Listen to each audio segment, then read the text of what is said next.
Hello guys, today's video nga pala, magluluto si Bayaw ng adobo sa gata, Kapampangan version. Naghihiwa na pala si Bayaw ng bawang dyan, tapos sinunod niya na yung sibuyas. Ihiwain niya lang din ng maliliit yan.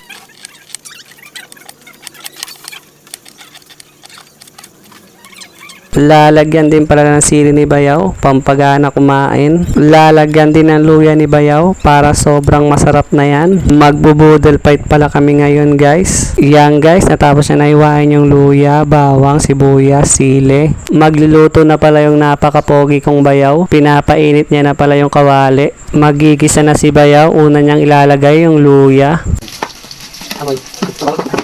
Tapos yung bawang naman ilalagay niya. Tapos yung sibuyas naman.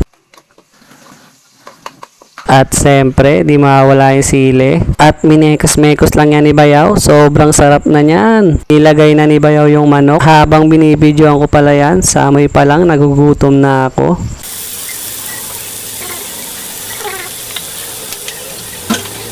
Halu-haluin lang muna at takpan at nilagyan ng paminta at takpan ulit at hintayin maluto yung manok at titignan na ni Bayaw kung medyo luto na yung manok.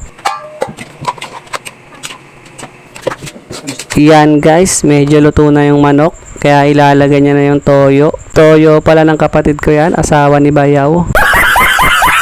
Yan guys, kumukulo na kaya lalagyan niya na yan ng magic sarap saka konting asukal. Lalagyan din ni Bayaw ng dahon ng laurel. Haluin lang yan ng konti at takpan. Nilagyan din ng konting suka at nilagyan din ni Bayaw ng siling haba at nilagay na ni Bayaw yung pangmalakasang gata.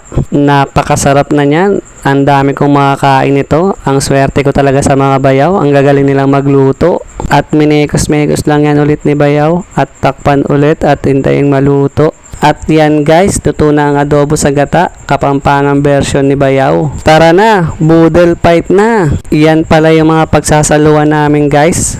Mukhang mapaparami yung kain ko nito kahit may hangover ako. Simyen? Uwi na. Mahubad lang yan. Yun ang hubad niya, yung hubad yan. Malaki daw katawan niya eh. Di ba siya yung ano kagabi? Nagtutugtog. Yan guys, kakain muna kami. Hanggang dito na lang ang aking video. Maraming salamat.